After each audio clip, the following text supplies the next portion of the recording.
네, 안녕하십니까. 예. 야, 밀리터리가 즐겁습니다. 예, 예. 예, 국민주권, 임국주 선생님하고 이야기를 하겠는데요. 사실은 지금 이제 군이 우리 굉장히 오래전부터 육해공. 예. 뭐 음식점 이름이지 않았습니다, 저는. 육해공 하면 빠짐없다라고 하는 이제 의미가 그렇죠, 있는데요. 그렇죠. 근데 이제 그런 정도로 이제 부족하다. 예. 왜 그러냐면 세상이 바뀌었다. 그래서 이제 미국 같은 데는 군이 육해공으로 끝나지 않지 않습니까? 예, 미군은 아무래도 미군의 특성상 상륙작전이나 다 국가에 관련된 전쟁을 많이 하기 때문에 네. 해병대까지 포함해서 한 4군, 네. 예, 그리고 이제 별도로 또 우주군과 네. 그다음에 해양경비대는 또 네. 별도로 있긴 네. 하지만 네. 네. 일반적인 군을 놓고 봤을 때는 4군 체제로 현재 운영이 되고 있죠. 이제 인터넷 보면 5군 체계라고 이야기를 해요. 아까쯤 이제 예. 우주 항공 예. 그 파트들이 독립된 사령부가 미국 같은 경우는 존재하고 거기에 대한 예산들도 계속적으로 늘 거다. 특히 2030년이 되면 정말 많이 늘 거다라고 하는 이야기를 하고 있기 때문에 이번에 이제 국정기획위원회에서 어제 이제 대통령의 공약에도 포함되어 있는데 해병대를 준 4군 체제로 네. 좀 독립을 시킬 필요가 있냐. 음. 근데 여기에 지금 악재가 하나 딱 쏟아졌어요. 며칠 전에. 네. 해병대에서 지난해 최해병 그 사건 이후에 뭐 당근을 준다는 식으로 윤석열 정부에서 해병대에게 성남 수정구 창곡동에 있는 밀리토피아 네. 한 2천억대 호텔 운영권을 줬다. 네. 작년에. 뭐 이렇게 해가지고 그 해병대 최해병 뭐 VIP 경로설 네. 요거를 이제 좀 무마해주는 대가로 해병대에게 좀 선물을 준 거 아니냐 뭐 이런 얘기가 좀 있어서 약간 좀 그런 부분들은 사실은 좀 안타깝긴 합니다. 아니 당나라 군대 만들기 위해 가지고 당근만 준다. 그러면 배만 띠룩띠룩 쪄가지고 정상적으로 그렇죠. 예. 움직이지 않는 예.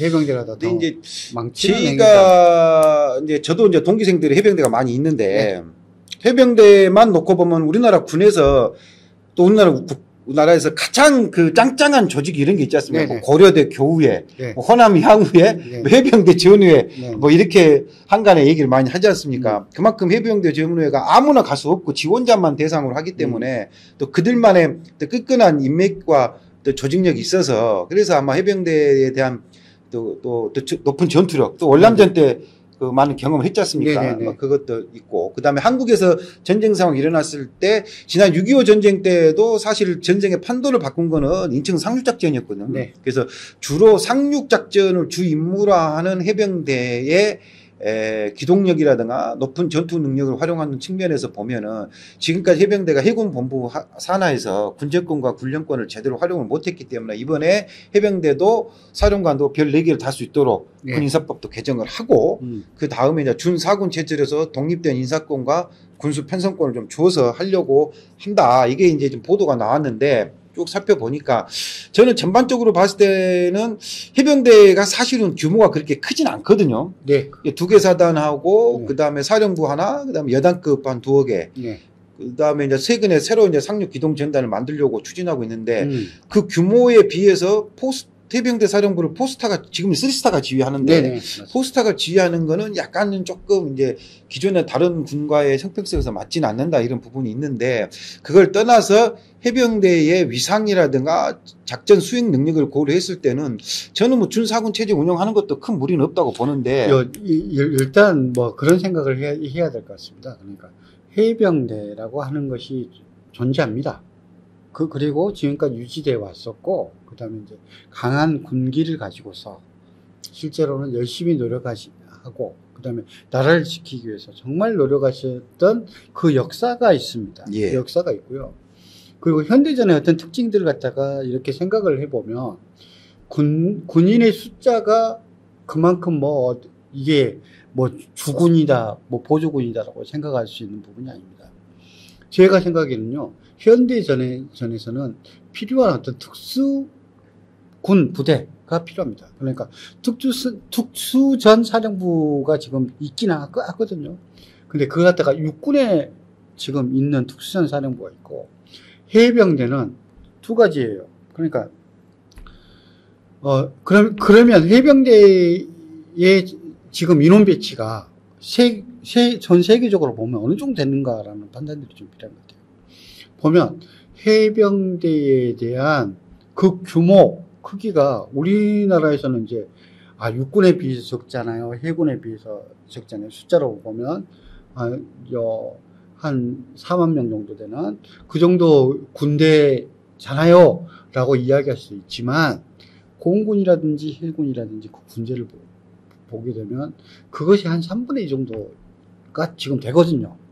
그렇기 때문에 그 인원수보다는 문제는 뭐냐면 해병대가 이거 특수선을 갖다가 수행하는데 필요한 걸 갖다가 육군에서 조금 빌려오고 해군에서 빌려오고 또 공군에서는 지원받고 이런 체제에서는 훨씬 특수선에 맞는 것들을 갖다가 뭐냐면 특화시켜가지고 발전시키기에는 좀 한계가 좀 있다. 그렇죠. 네. 그리고 지금 이제 해병대가 사실 평시에 작전 통제를 해병대 자체에서 하는 게 아니라 이번에 최병 사건 나왔습니다만은 육군에서 작전 통제를 하고 있거든요. 네네.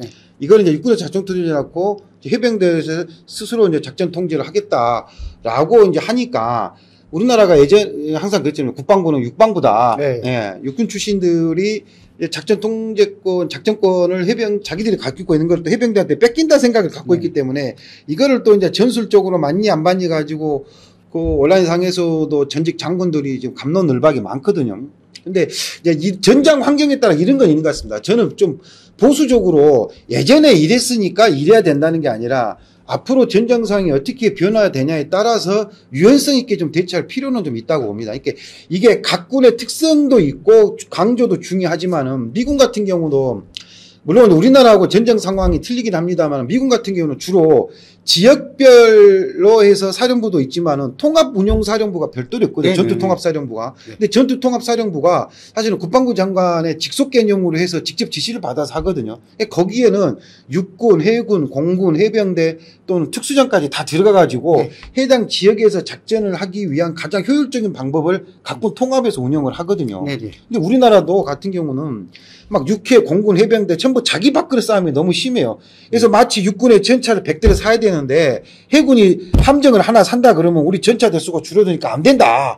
이렇게 막 압력을 행사하려고 하고 군 전체적인 차원에서 좀 폭넓게 좀 미래 전장에 대한 대비책 차원에서 좀 강구를 해서 좀 뭐 좀 따져볼 건 따져보고 해야지 자기들끼리 좀 그 군종별로 하는 것은 좀 지하친 좀 군 이기주의로 비춰질까 그런 부분도 좀 생각이 듭니다. 그래서 이제 제가 생각하기에는 해병대 사령관을 갖다가 포스터로 하겠다고 하는 것은 지금 임성근 사태 때문에 사실은 임성근을 갖다가 포스터 만들려고 했었던 그 전작이 있어서 그것이 믿기 때문에라도 반대하는 게 맞다. 만약에 윤석열 정권이었으면 저도 아마 그렇게 이야기를 했을 건데 지금은 상황이 바뀌었고 전체적인 목표는 포스타가 돼야 된다. 근데 포스타가 되는 것이 더 중요한 게 아니라 해병대에 필요한 물품들 그리고 상륙작전이라든지 특수선을 갖다가 하는데 필요한 것들이 있거든요.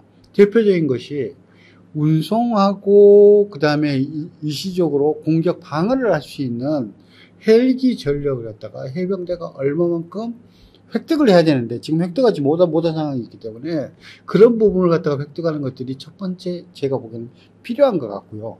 두 번째는 뭐냐면 상륙작전을 하는데 운반하는 사람들이 다 해군 소속이란 말입니다. 해군 소속이다 보니까 항상 아쉬워.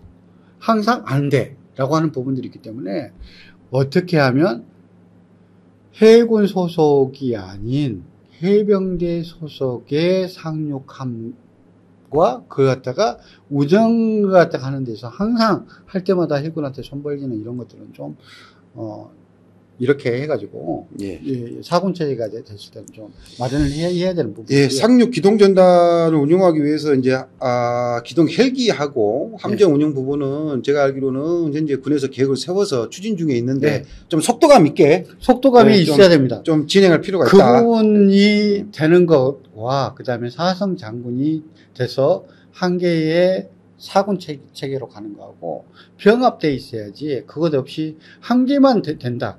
뭐 그런 경우 있거든요. 무슨 해가지고 뭐 드론 사령부 만들어가지고 드론하고는 아무 관련도 없고 능력도 없고 뭐 준비도 안 된 사람들한테 드론 사령부 제발 그런 네. 그 장군들 네. 그 자리 만들기 사령부는 좀 안 했으면 좋겠습니다. 실제적으로 어떤 걸 갖다가 할 것인가 개념이라든지 이런 것들이 정립되고 나서 예. 거기에 필요한 장성들이 필요하고 그다음에 사령부가 필요하다면 그걸 갖다가 만드는 것이 우선이지 아무것도 없는 벌판에다가 내가 장성을 갖다가 이렇게 해놓으면 걔들이 알아가지고 예산 따가지고 이렇게 만들겠지 아니면 내가 장성 이렇게 해가지고 진급시켜갖고 잘려줬으니까 나 뭐 하고 지 정치 권력 예. 이용하는데 이렇게 복무해가지고 북한에다가 뭐 드론 띄우고 이런 짓거리는 예. 안 해야 된다. 그러니까 두 가지가 같이 합쳐져야 된다고 하는 생각이 듭니다. 예. 사군체계가 되기 위해서는 해병대가 지금은 어떻게 보면 조금 안 좋은 이야기로 보면 전력 면에서는 약간 현대전에 맞지 않게 절름발이가 되어 있는 상태거든요. 그런 것 같아요. 절름발이 상태에서 회복할 수 있을 만큼의 투자, 지원 이런 것들이 필요하고요. 그리고 거기에 대해서 해병대가 자기 작전을 갖다가 수행하고 그 다음에 훈련을 갖다가 하기 위한 시스템들을 갖다가 갖춰주고 장비도 마련하는 것이 필요하다. 예. 예. 그렇게 마무리하겠습니다. 네, 감사합니다. 감사합니다.